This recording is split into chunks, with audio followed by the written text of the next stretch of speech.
Guillaume, il n'y a pas que les dômes dans la vie. Bon, mais les dômes, c'est génial, non? Et est-ce que tu as déjà entendu parler des hébergements insolites? Oui, c'est vrai que je suis un peu monomaniaque avec mes dômes, mais tu sais que j'adore creuser les sujets qui me passionnent. Mais tu as raison, aujourd'hui, on va justement parler des hébergements insolites. Mais alors, c'est quoi exactement un hébergement insolite? Est-ce que c'est juste une cabane perchée ou il y a un petit peu plus que ça? Excellente question, Sophie. C'est justement ce qu'on va voir dans cette vidéo aujourd'hui. Un hébergement insolite, c'est un logement qui sort de l'ordinaire. Il offre une expérience unique aux voyageurs. Cela inclut des structures comme les dômes géodésiques, les cabanes perchées, les yourtes et tout un tas d'autres structures dont nous allons parler dans cette vidéo. Mais est-ce qu'il existe une définition légale de l'hébergement insolite? Alors en France, il n'y a pas de définition légale de l'hébergement insolite. Seulement, ces logements, comme tous les logements, doivent respecter la réglementation en vigueur ainsi que les normes de sécurité.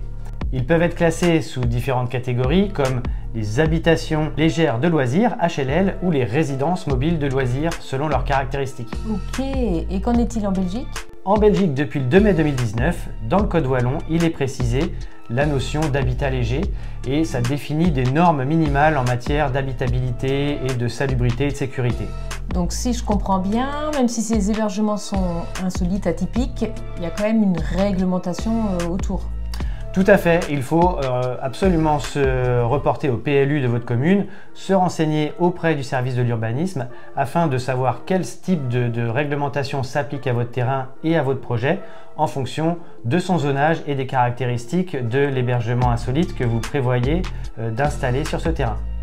Allez, on va laisser Sophie se concentrer sur sa magnifique planche qu'elle nous montrera tout à l'heure et on va continuer notre discussion un peu plus loin. Pensez à vous abonner à la chaîne, mettez un pouce bleu, faites un commentaire, c'est extrêmement important pour m'aider à développer cette chaîne. Merci à tous. Bon, maintenant qu'on est entre nous, parlons sérieusement. Pourquoi les hébergements insolites attirent autant de monde? Pourquoi certains propriétaires affichent des taux de remplissage à 80% alors que d'autres galèrent à remplir leur agenda? La réponse est simple en fait. Les gens cherchent de l'expérience, du waouh, du souvenir inoubliable. On ne réserve pas juste une chambre pour dormir, on veut vivre quelque chose d'unique. Un dôme sous les étoiles, une cabane suspendue, un bus transformé en tiny house, ça fait rêver. Surtout, ça se partage sur Instagram, TikTok et tous les autres réseaux sociaux. Et devinez quoi? Plus c'est original, plus ça buzz. Résultat, les clients réservent et en parlent autour d'eux. Bouche à oreille, réseaux sociaux, c'est le jackpot. Mais attention, hein, l'originalité ne suffit pas. Qualité, confort, service, ça compte aussi. Parce que même une nuit dans une bulle avec une vue à 360, si le matelas est pourri, franchement l'expérience tourne vite au cauchemar. Alors est-ce que ces hébergements vont continuer à cartonner? Je ne suis pas devin, mais j'ai vraiment l'impression qu'on est sur une tendance de fond. Et cela tient à 4 facteurs principaux. Le premier, c'est la recherche d'expériences uniques. Le second, l'explosion des réseaux sociaux. Le troisième, c'est le besoin de nature et de déconnexion. Et ça, c'est pas prêt de se tarir.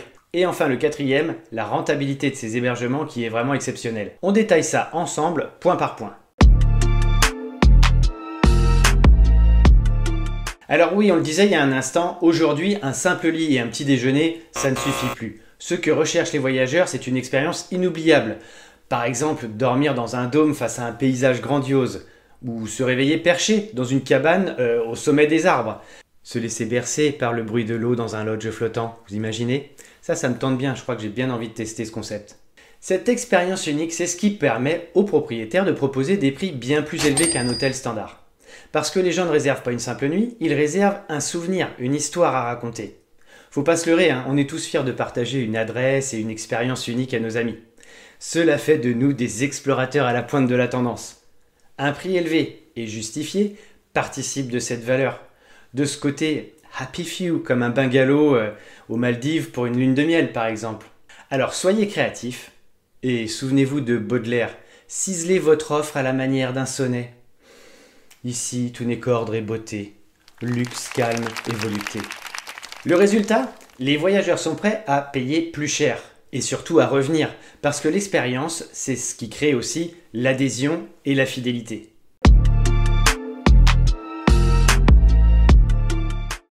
Une cabane dans les arbres, c'est joli. Mais une cabane dans les arbres avec une vue incroyable au lever du soleil, c'est instagrammable. Alors perso, je ne suis pas un immense spécialiste d'Instagram, ni un grand fan, mais c'est un réseau social hyper puissant pour pouvoir promouvoir, pour faire parler de votre hébergement. Et devinez quoi, ce sont les clients eux-mêmes qui vous font une pub d'enfer en partageant leur expérience sur leur réseau. Avec une belle photo ou une petite vidéo immersive, les lieux deviennent viraux en quelques heures. Vous pouvez le constater tous les jours sur Instagram en vous inspirant des visites d'influenceurs ou de monsieur et madame tout le monde qui partagent leur expérience sur Instagram. Et pour les propriétaires, c'est une véritable mine d'or. C'est du contenu gratuit, une visibilité énorme et des réservations qui explosent sans dépenser un centime en publicité. Mais pour cela, il faut être identifiable. Ce succès ne vient pas tout seul, évidemment. Il se construit du début à la fin de votre projet. Gardez bien cela en tête lorsque vous aménagez votre terrain ou que vous choisissez votre déco. Par exemple, installer un magnifique brasero en extérieur ou réaliser même un panneau avec votre marque à l'entrée de votre lieu pour inciter les gens, vos hôtes, à faire des photos souvenirs et à les poster sur les réseaux. Inspirez-vous aussi des réussites des autres et intégrez-les à votre manière dans votre projet. Donc, si vous voulez vous lancer, pensez à l'impact des réseaux. Mettez-les au cœur de votre stratégie et créez un espace où les hôtes auront plaisir à se photographier chez vous et partager cela sur les réseaux pour vous faire une pub gratuite. On vit aujourd'hui dans un monde ultra connecté, c'est une vérité. Téléphone, mail, notifications, les écrans sont multiples et nous sollicitent en permanence. Résultat, on cherche tous à se déconnecter, à ralentir, à respirer. Et c'est exactement ce que nous offrent les hébergements insolites. Une pause, une parenthèse, loin du quotidien. D'ailleurs, vous pouvez regarder, certaines annonces précisent même « pas de Wi-Fi, pas de TV ». Et devinez quoi? C'est un argument qui attire de plus en plus de monde. Par contre, je tiens à insister sur le fait que cette connexion à la nature ne doit pas être un prétexte à moins de services.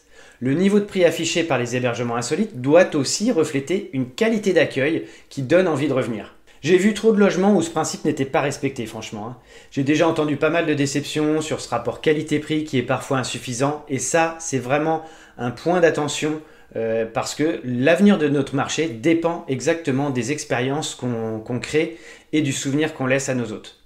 Donc, certains logements ne garderont pas longtemps leur niveau de tarification, je vous l'assure, s'ils ne garantissent pas une meilleure attractivité et une meilleure expérience client. Donc moins d'écran, plus de nature, c'est ok, mais toujours avec un service au top. Résultat, plus de réservations.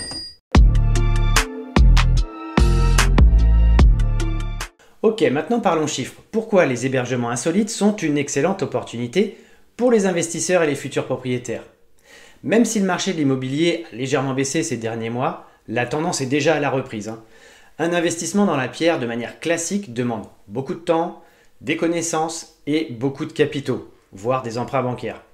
Les règles qui encadrent les loueurs de meublés sont de plus en plus strictes et complexes. Je pense que vous l'avez tous constaté avec le durcissement des règles, notamment sur les logements, sur les Airbnb, et aussi la volonté de certaines mairies de vouloir contrôler, de limiter le nombre d'Airbnb au sein de leur commune. Bref, ça devient assez difficile de performer sur la durée avec ce type d'investissement.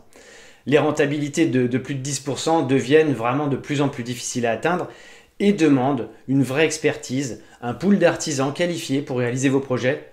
Et moi perso, avec mes problèmes de décennale et de champignons dans la maison, je suis un petit peu refroidi de ce côté-là. D'ailleurs, avec Sophie, nous sommes en train de vendre notre immobilier classique pour investir différemment notre capital. Et vous savez quoi? Ce sera dans les hébergements insolites, bien sûr. Une petite analyse rapide de chiffres clés du secteur de l'hébergement insolite. Généralement, on constate un prix moyen d'une nuitée de 100 à 300 euros. On va dire qu'on tourne plutôt autour de 220 euros pour une nuitée avec un minimum de service et un minimum de confort. Même en Malaisie, où nous étions il y a très peu de temps, un dôme dans un resort en campagne se loue aussi cher qu'une chambre au Sofitel de Kuala Lumpur. Et au Maroc, pareil, le dôme coûtait le même prix qu'un riad dans la médina de Marrakech, par exemple. Au niveau du taux d'occupation moyen, on tourne entre 50 et 80%. En réalité, on table plutôt pour le business plan autour de 70%. Maintenant, le coût d'installation d'un hébergement insolite va dépendre du type d'hébergement que vous allez choisir, évidemment. Entre un dôme ou une cabane perchée ou une tiny house, évidemment, le budget est complètement différent. Grosso modo, ce coût d'installation va varier entre 10 et 100 000 euros, donc en fonction du type d'hébergement et de la viabilisation éventuelle du terrain, des commodités, des équipements que dans lesquels vous allez investir pour créer votre offre. Par contre, ce prix ne comprend pas l'achat du foncier. Maintenant, le retour sur investissement, il va dépendre évidemment de tous ces facteurs, mais généralement, on constate des retours sur investissement qui démarrent à 6 mois et qui vont jusqu'à 3 ans. Si vous investissez dans l'immobilier classique, évidemment, ce chiffre risque de vous faire grincer des dents, hein. Et ce qui est fou, c'est qu'avec déjà un seul hébergement insolite bien placé et bien marketé, vous allez pouvoir générer un chiffre d'affaires déjà confortable et supérieur à celui d'un hôtel traditionnel, voire d'un Airbnb classique, avec un investissement qui est bien moindre, pour une fraction de l'investissement de la pierre dans un appartement classique par exemple. Donc un petit investissement pour un gros potentiel. Alors si vous cherchez une idée de business rentable et tendance, vous savez où regarder. Et vous, si vous deviez investir dans un hébergement insolite, ce serait lequel? Dites-le moi en commentaire. Bref, vous l'avez compris, les hébergements insolites, c'est bien plus qu'une mode. C'est un véritable business en pleine explosion. Et avec les nouvelles règles qui touchent les logements Airbnb classiques, je ne serais pas étonné de voir déferler rapidement de nouveaux investisseurs dans cette niche. Mais alors, comment ouvrir son propre hébergement insolite? Par où commencer? Quels sont les pièges à éviter? C'est ce qu'on va voir tout de suite. Si vous n'êtes pas encore abonné à cette chaîne et que le contenu vous intéresse, laissez un commentaire, mettez-moi un pouce, c'est extrêmement important pour pouvoir booster cette vidéo et aider cette chaîne à grandir. Maintenant qu'on a vu pourquoi les hébergements insolites cartonnent, vous vous demandez peut-être « Ok, mais comment je fais pour lancer mon propre projet ?» Alors que vous ayez un terrain disponible ou juste une idée en tête, voici les 5 grandes étapes pour réussir votre projet. La première étape, c'est évidemment de trouver l'emplacement idéal pour installer votre hébergement insolite. Parce que l'emplacement, c'est comme pour un magasin, c'est 50% du succès d'un hébergement insolite. Mais attention, les critères sont juste un peu différents par rapport au magasin. N'allez pas acheter un terrain en bordure de nationale juste pour être visible. Honnêtement, on ne va pas rentrer trop en profondeur dans les détails dans cette vidéo car je vous en prépare une spécialement dédiée à la recherche de terrain. En tout cas, pour réussir votre projet, il y a un combo gagnant à trouver entre votre lieu et votre offre. Tous les terrains ne sont pas adaptés. Avant d'investir, vous devez absolument consulter le PLU, le plan local d'urbanisme, ou le RNU, le règlement national d'urbanisme, selon votre commune, pour savoir si votre projet est réalisable. Ne croyez pas les beaux parleurs qui vous promettent que vous pourrez installer par exemple un dôme de 5 mètres sur tous les terrains inconstructibles. C'est possible dans certains cas, qui sont plutôt des exceptions. De plus, vous serez très contraint. Imaginez un dôme sans eau potable, sans toilette, sans réseau électrique, au milieu de la pampa. Clairement, vous allez devoir apporter chaque jour à vos hôtes de quoi boire au minimum et investir dans un pack solaire. Donc ça va vous donner beaucoup de coûts induits sur l'exploitation de votre dôme. Je ne vous dis pas que c'est impossible, mais c'est vraiment lourd en gestion. Et au final, votre offre, elle aura tendance à être dégradée et du coup, votre prix également. Donc vérifiez bien le PLU avant d'investir. Voici quelques critères simples à considérer pour chercher votre terrain. Tout d'abord, vous devez chercher un cadre naturel attractif. Ça peut être un terrain boisé, un lac, une montagne, un bord de rivière. Voilà, pour que vos hôtes, vous puissiez créer facilement une immersion totale dans la nature, ce qui est un des critères principaux de recherche pour les hébergements insolites. Ensuite, il faut que ce terrain, évidemment, il soit accessible. Si vous trouvez quelque chose perdu au fin fond d'une vallée, au bout d'un chemin de terre, vous allez limiter clairement la possibilité pour vos hôtes de venir chez vous. Ça nous est arrivé une fois en Slovaquie, où du coup c'était un dôme magnifique, mais il fallait, ce qu'on n'avait pas compris tout à fait à la réservation, il fallait réserver un aller-retour en 4x4 puisque c'était des chemins forestiers mais vraiment très creusés.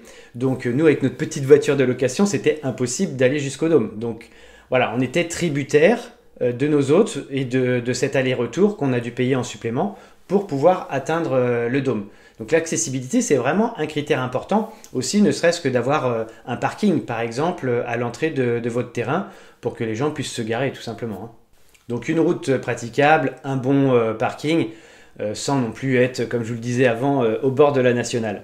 Maintenant, votre hébergement ne doit pas être complètement isolé, c'est beaucoup plus complexe pour vos clients. On doit être dans la nature, mais en même temps, pas forcément au milieu de l'Arizona. Donc il faut qu'il y ait des services à proximité, ça c'est l'idéal, des restaurants, des activités touristiques qui peuvent aussi tirer la demande en hébergement dans votre zone. Voilà, votre expérience ne va pas s'arrêter uniquement à ce que vous proposez sur place. Donc, entourez-vous d'artisans, de choses à faire pour que vos hôtes puissent aussi combler leur journée de manière agréable avec tout un tas d'activités. Ensuite, un critère crucial, c'est vraiment la réglementation locale. Donc les zones constructibles, les restrictions, l'installation d'hébergements touristiques, les réglementations locales. Vous ne pourrez pas, évidemment, si vous avez un superbe terrain magnifique, mais qui est en plein milieu d'un parc Natura 2000 ou d'un parc régional, ce ne sera pas possible d'implanter quoi que ce soit, puisqu'il faut aussi comprendre qu'on doit laisser des espaces naturels. On n'est pas là pour coloniser en fait l'ensemble de la planète et se disperser partout. Donc ces règles sont faites pour ça, pour éviter, elles nous laissent encore la possibilité de créer des hébergements en nature, mais sous certaines conditions, pour pas s'implanter au milieu d'une dune, d'un cadre naturel exceptionnel, où on gênerait à la fois les animaux, mais aussi ça aurait un impact sur la flore qui est parfois très fragile. Voilà, donc un bon terrain, c'est la base, mais ne vous précipitez pas car un mauvais choix peut compliquer tout le projet. Donc prenez le temps de chercher votre terrain, de vérifier les conditions légales d'aménagement pour pouvoir vous lancer en toute sérénité. Maintenant, la deuxième étape, évidemment, vous l'aurez compris, c'est le type d'hébergement, bien sûr.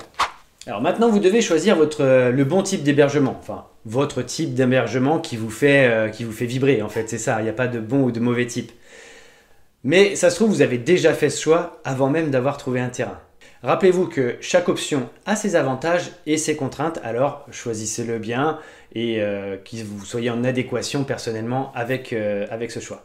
On peut faire une comparaison rapide avec quelques types d'hébergements insolites aujourd'hui assez populaires. Par exemple, on peut commencer avec les cabanes perchées qui ont un très bon taux de réservation.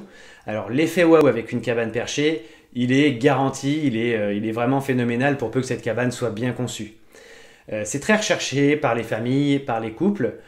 Par contre, ça nécessite des autorisations spécifiques de sécurité, de trouver les arbres, etc.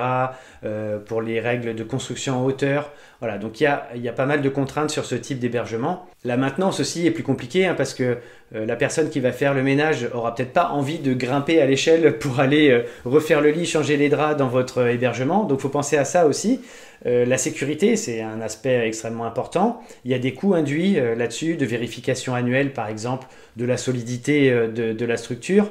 Donc il faut penser à ça dans son business plan, intégrer ces coûts pour calculer sa rentabilité.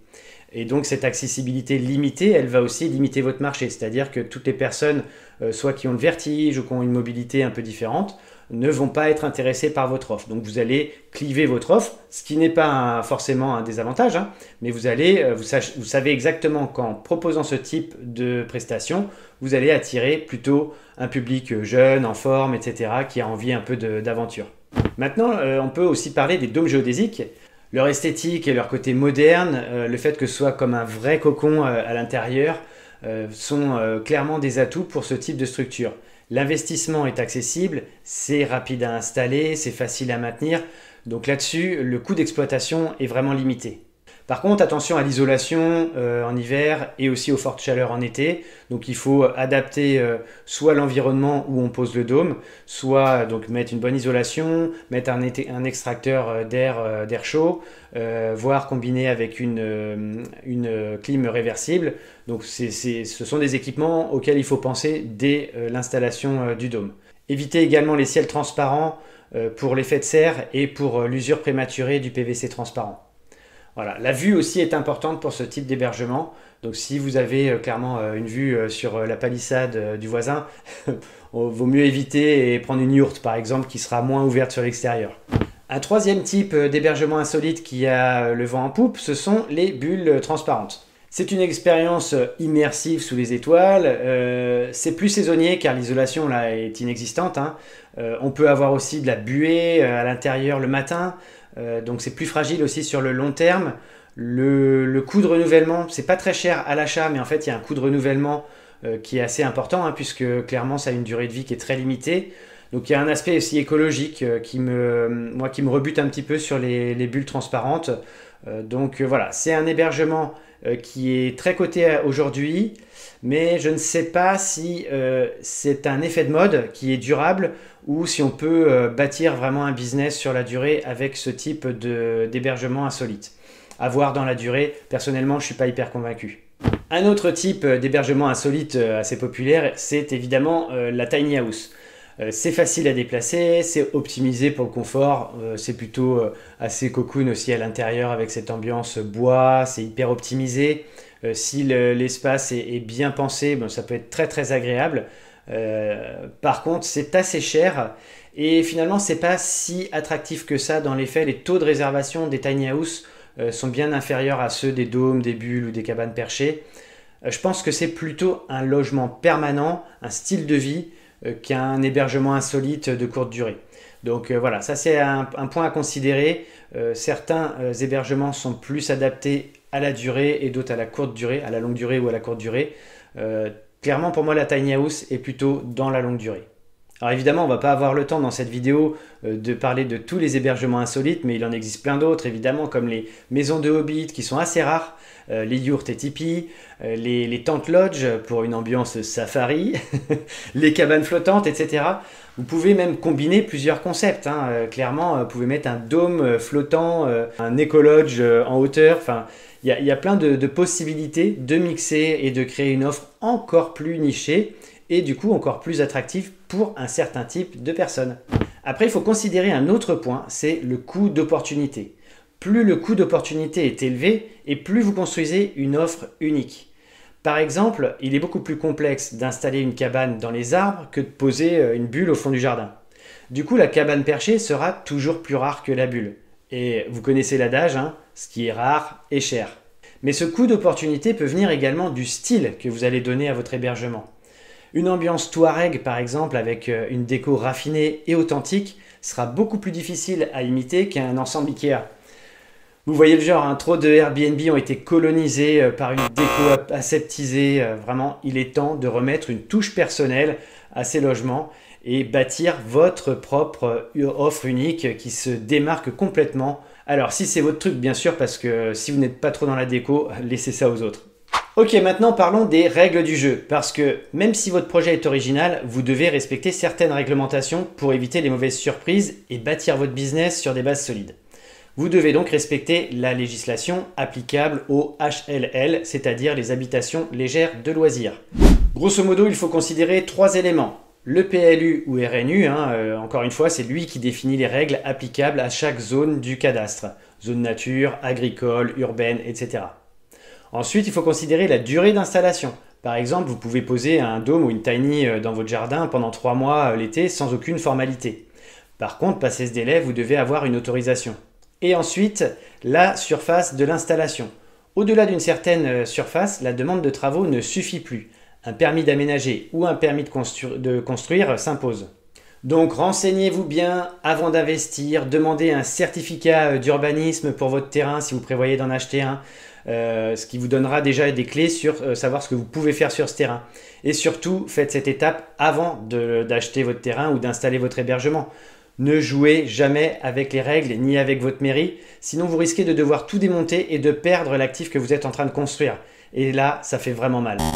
On a déjà beaucoup insisté sur ce point, mais votre hébergement doit être plus qu'un simple logement. Il doit offrir une expérience inoubliable à vos clients. Mais qu'est-ce que ça veut dire exactement ? Tout d'abord, c'est une question d'accueil. Vous devez accueillir extrêmement bien et mieux que tout le monde, vos hôtes. Rappelez-vous qu'on n'a qu'une seule chance de faire une bonne première impression. C'est comme l'introduction de cette vidéo. Si les premières images vous déplaisent, vous zappez. Alors votre hôte ne va pas zapper parce qu'il a payé, mais sa première impression, qu'elle soit bonne ou mauvaise ou mitigée, je ne sais pas moi, à cause d'un ménage douteux, d'une odeur désagréable, d'un détail qui peut le froisser, alors il va probablement garder ce sentiment diffus tout au long du séjour. À ce moment-là, vous devez tout faire pour renverser la tendance. Donc dès le début, vous pouvez faire une bonne impression et si jamais vous sentez qu'il y a un petit détail qui l'a chagriné, en le questionnant, ça peut être aussi un message que vous lui envoyez en cours de séjour pour savoir si tout se passe bien, si vous pouvez remédier à quoi que ce soit, pour anticiper au maximum les mauvaises reviews. Vous pouvez évidemment jouer sur l'équipement de votre logement. Ça peut être, je sais pas moi, un bain nordique extérieur pour une détente absolue, un poêle à bois pour l'ambiance cocoon, un toit vitré ou que sais-je, une vue magnifique bien sûr pour observer les étoiles ou tout simplement bouquiner face à un espace naturel. Mais ce sont des éléments classiques, hein. Vous pouvez aller encore plus loin en puisant dans vos passions, vos goûts personnels et le lieu où vous êtes. Une ambiance médiévale par exemple près du Puy du Fou, ou plus techno au Futuroscope, ou alors gastronomique en Dordogne ou dans le Gers. Vous pouvez créer aussi une expérience qui est liée à votre terroir. Faites preuve de créativité et sortez des love rooms et autres concepts qui deviennent de moins en moins porteurs avec la montée de la concurrence. Donc posez-vous ces questions. Pourquoi un client réserverait-il chez moi plutôt qu'ailleurs? Que puis-je lui offrir aussi qu'il ne trouvera pas ailleurs? Si vous répondez à ces deux questions, vous aurez fait un énorme pas dans votre différenciation. Dernière étape et pas des moindres, trouvez vos clients. Et pour ça, pas de secret, il faut être visible. Même dans ce segment de marché, la concurrence et la compétition sont de jour en jour de plus en plus rudes. Il y a des stratégies qui fonctionnent, des stratégies clés qui sont enseignées un peu partout. Par exemple, optimiser votre annonce pour Airbnb, Booking ou Abracadaroom, qui est une plateforme spécialisée dans les hébergements insolites par exemple. Donc mettez des belles photos, un descriptif engageant. Voilà. Les plateformes se sont imposées comme des partenaires indispensables de votre visibilité, un peu comme Amazon dans le e-commerce, et pour remplir votre planning de réservation. Mais leur puissance a un prix que vous devez intégrer dans votre prévisionnel bien sûr. Ne mettez pas non plus tous vos œufs dans le même panier et travaillez aussi à créer votre propre flux de clientèle en dehors de ces plateformes. Donc pour ça, vous pouvez évidemment utiliser la puissance des réseaux sociaux. On a parlé d'Instagram et TikTok. Il y a un autre point important pour moi qui doit être crucial, c'est le SEO. Hein. Si vous ne savez pas ce que c'est la recherche gratuite sur Google, etc. Donc Search Engine Optimization. Donc comment vous allez acquérir du trafic gratuitement avec votre site et votre blog. Donc c'est du trafic naturel, ça veut dire que ça ne coûte rien.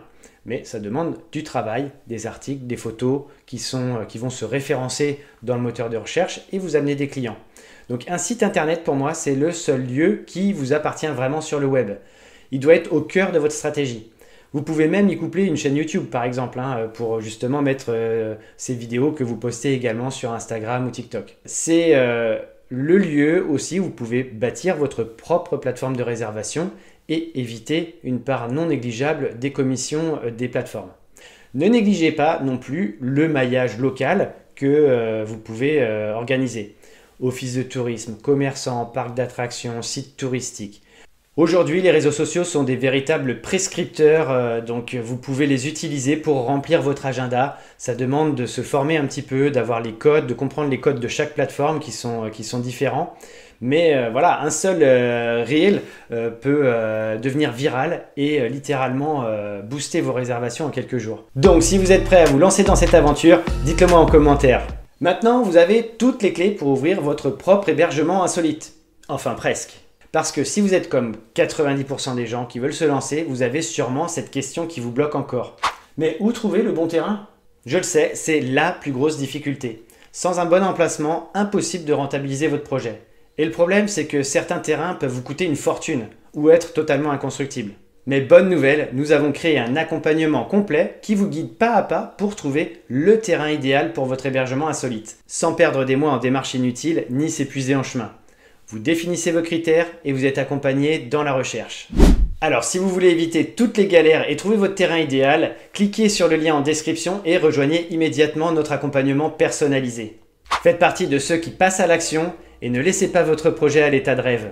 Le bon terrain, c'est la première pierre de votre succès, même si vous construisez sans béton. Si cette vidéo vous a plu, que le contenu vous a intéressé, alors partagez-la et mettez un pouce bleu, faites un commentaire, c'est extrêmement important pour développer cette chaîne. En attendant, je vous dis à très bientôt, ici, sur cette chaîne ou de l'autre côté, dans notre espace formation. Portez-vous bien et rappelez-vous, les rêves sont faits pour être vécus.